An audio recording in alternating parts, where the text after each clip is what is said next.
a monthly live with yours truly. My name is Tara, big family mom of 11, and I have it on my heart today to share some big family bedroom sharing tips.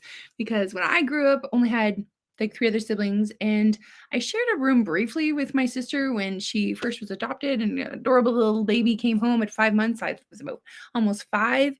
But we shared rooms maybe for a summer before my parents were able to accommodate in our little split level home.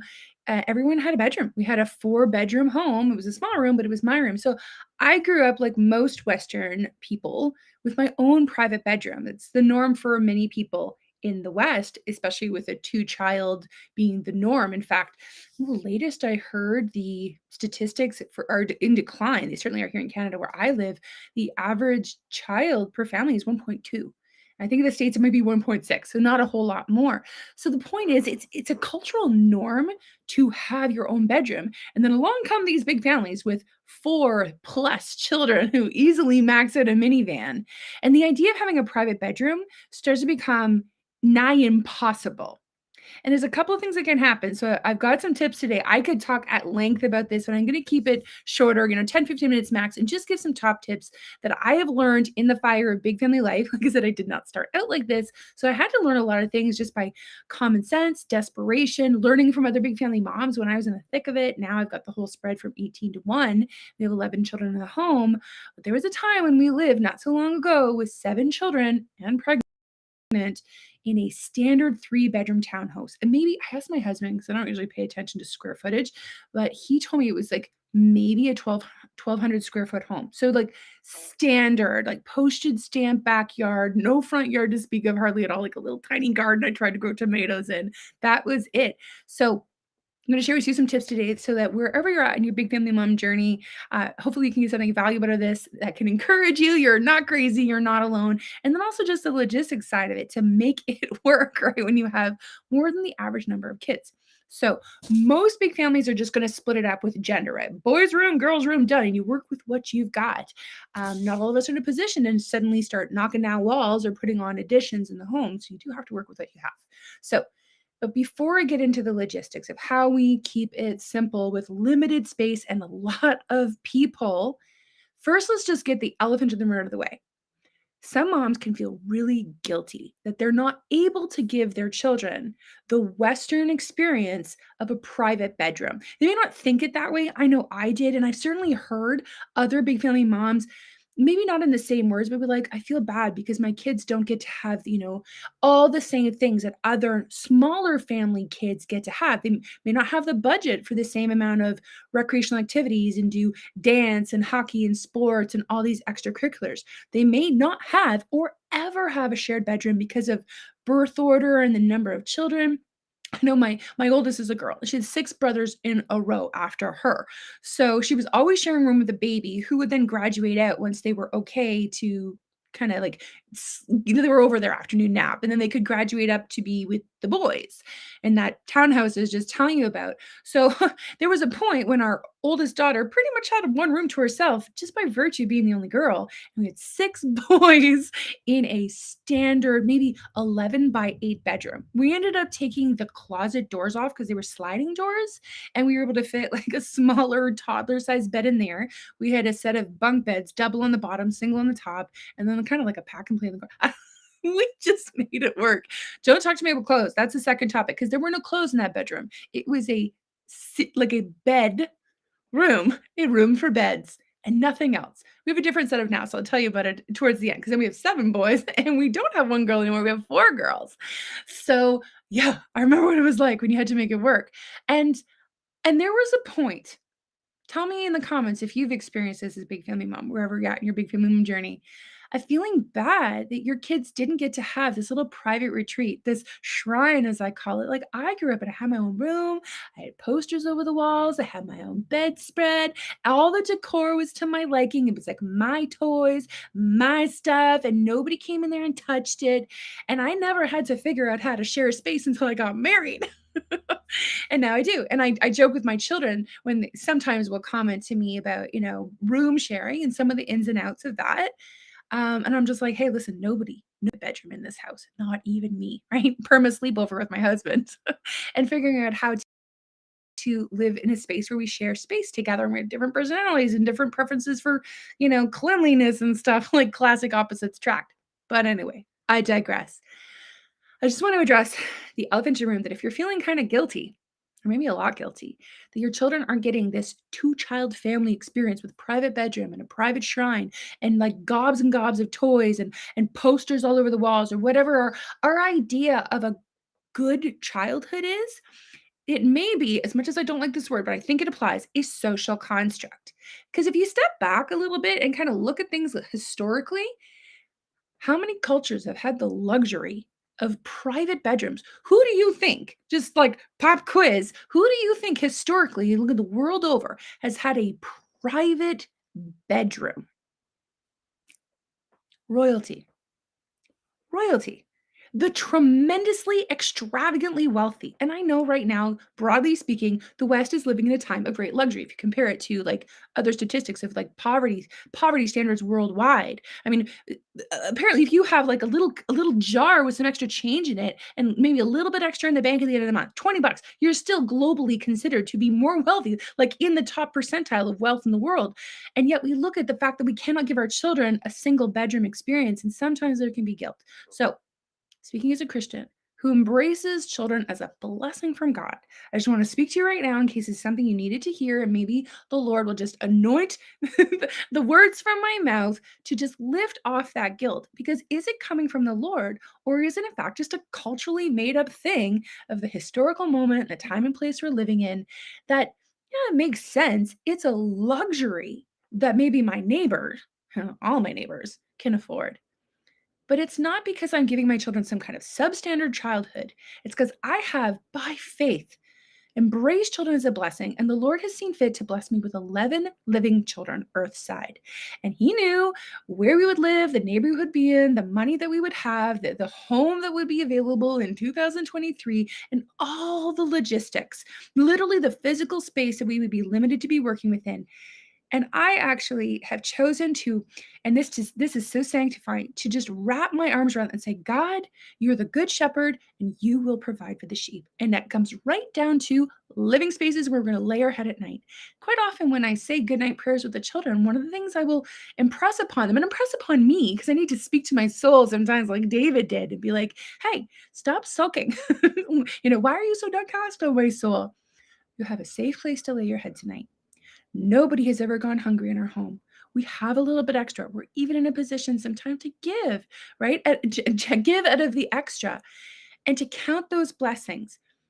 So it's a paradigm shift. And sometimes that's where we need to start before we get into logistics. Because if deep down inside, you're kind of beating yourself up and you almost feel like apologizing to your children, like you're giving them some kind of, you know, lacking childhood because you didn't give them what a two-child family could, private bedroom, the luxury of royalty, then who says, right? Who says, who is your accuser? And is it the Lord? And if it's not, and I believe it is not the Lord accusing you, then you can just like get behind me, right? Get behind me. Say, I don't need to hear that. Those accusations are not coming from the heart of God, who declares children are blessing, has entrusted you with these children for such a time as this. So let's get into the nitty gritty then of some logistics real quick, because I could talk at length about, the clothing. Where do we put all the clothing for 6 boys? It wasn't in their bedroom. That is another video for another time. If you want me to chat about it, let me know in the comments. What I will talk about today, though, is we've had to make things really, really simple. Beds first, right? Safe place to lay your head. And then realistically, depending on the gender breakdown of your children, more boys, more girls, maybe you're half and half, there's only so much room left over in a standard bedroom, right? So what we've done over the years, and it's trial and error, we've tested a few different approaches. First things first is we just decided bedrooms are not like personal shrine areas. You are going to have a limited amount of space to keep some personal items that are going to be practical and maybe some of them a little bit more personal. So it's not always like military grade kind of, simplicity. However, at the same time, there is something to be said for it is really simple and it is pretty bare. So what I've done with my kids is I've given each of them a basket. It's probably about this deep. It's rectangular. I would say it was probably about like I think 12 inches by 8 inches, just like a tray, right? A little they're plastic. I got them on Amazon, a pack of 6 for 30 bucks. A little tray that can fit it right beside their bed, like you would a night table. The reason I do this is my sons are all in the attic now. So they're not on raised beds. Their mattresses are right on the floor because the walls slant. So they're kind of like around the room. And right beside their bed, they can have this little tray. It's not a tray table, it's just the trays without the table. And inside of it, if they have glasses, because a lot of my kids wear glasses, then they can put their glasses, they can put little like their book, their little reading light at night, because I have these like yellow UV kind of lights for those who have earned the privilege of read themselves to bed and put themselves to bed when they choose. It's an earned privilege. And so they can keep a couple personal items there. But I like it because it has a boundary, right? Like God saying to the ocean, you can go no further. There's the boundary, because if they exceed that and there's like clutter all over the floor, then I can quickly at a glance say, hey, it's got to fit inside of that basket and be like not messy. No liquids or anything, no food in the attic. No, we have carpet up there. So it gives a clear boundary to them, clear boundary to me. And that's pretty much it, other than their clothes. And they have a big shared kind of closet, custom made area we made for all of their clothes. So they don't have a lot of space to keep their personal things. But at the same time, it's like, I do want you to learn the value of having personal possessions in a big family. It's not like we're just some big socialist household and everything is shared and nobody has any personal possessions. I can see the dangers in growing up like that, and maybe a little bitter root of resentment of like, I was always made to share everything with everybody and I never had a sense of being an individual in a big family. So what we've done, I think I might have read this like in a Bud Ruby's magazine or something from some other awesome big family mom. So if you've never heard it, here it is. I can share it with you. Is we made a place outside of the bedroom because the space didn't exist for them to have some personal space. And what we did is we made stuffed drawers. I literally call them stuffed drawers. And it's a like a high boy, big, I think they call it a tall boy. That's what they call it in Canada, a tall boy dresser. Just like a dresser where maybe it's 5 feet tall, maybe 4 feet tall, and 5 little drawers. And each drawer was assigned to one of the children as they were a little bit older. I think you probably had to be about 5 or 6 years old to even want to have an item like this.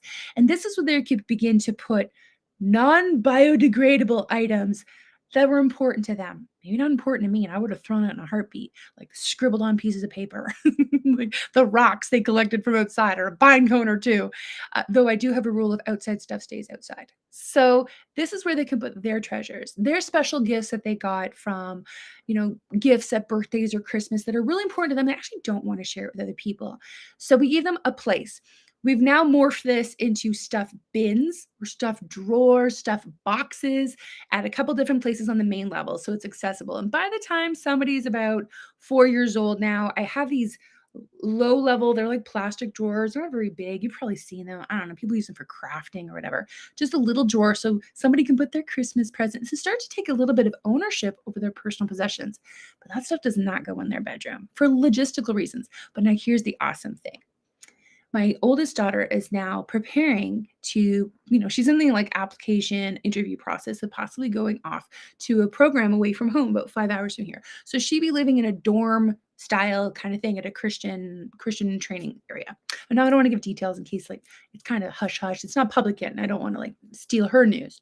The point is, all these years of preparing her to live with less, to choose carefully what you're going to keep, has now really helped her because she's a clutter bug at heart.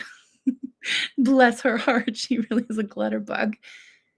But now that she's looking ahead to her future and realizing she's going to live in a dorm situation with a roommate and everything, she's just like, it's going to be a lot easier, Mom, because I've learned how to live with less, even though I would have loved to have more. Oh, I can't tell you what that meant to me to hear. It wasn't why I did it. First, it was just sheer desperation. I'm like, we don't have the room. You're just going to have to live with it. But it also has helped our children, I think, appreciate what really, I mean, obviously the big stuff that really matters, people, relationships, eternity, relationship with Christ. Like this is all going to pass. This is all going to pass. But while we're here, it's okay to have some personal possessions and take responsibility for it. However, choose carefully what you're going to have because it really does saddle you down. It can clog up your space. It gives you more stuff you have to clean up. And you got to haul it all around. Let me tell you, you move once, you suddenly realize how much stuff you own, right? And you're very motivated to get rid of things. So this is my biggest tip, though I do have more, is to just give them a clear boundary. This is where you can put your stuff. This is what can be contained in it, whether it's liquid, paper, like just give them a clear boundaries, clear expectations. And then here's my last thing. I wasn't planning on saying this, I had to chuck it in there as a bonus. And then I shut my mouth because what's important to them may not be important to me. Like I said, those scribbled on papers or their little painted rocks or some random piece of glass they found in the backyard that's not sharp, but it's ugly. And I've chosen to zip my mouth and let them learn to love their own things and take responsibility for them and have that freedom. Because going back to point number one, I do feel it in my heart that yes, I would have loved to give all of my children their own private bedrooms, live some 11, 13 bedroom mansion, right? And everybody could have a private space for themselves. But I do know that in the grand scheme of life, in the historical perspective, it wasn't necessary to raise up God fearing children who love the Lord and will be a blessing to mankind. It's a luxury. And if you have it, great. But if you don't have it, it's okay. And there's actually some wonderful benefits that can come from learning to live with less and having a clearly defined boundary and choosing carefully what you're going to keep. So I hope this has been a blessing to you. Feel free to let me know in the comments how you're doing it. If you have any other further questions and I can help you in any way, I have two resources to direct you to before I pop out. One is my much more comprehensive Big Family Home course, which is linked in the description of today's video. If you'd like to check that out, I go through everything in depthly in a series of short videos from my heart, from my home, to help you as a big family mom with organization, routine, keeping calm, and feeding your big family on a budget. Of course, you're always welcome. If you haven't already, join the Big Family Moms Facebook community. Lots of free stuff, great conversation going on in that community, very chill space for big family moms who are looking to grow in grace and skill. So I'm going to pop out now. I hope this has been a blessing to you, and I will see you in the Big Family Moms group.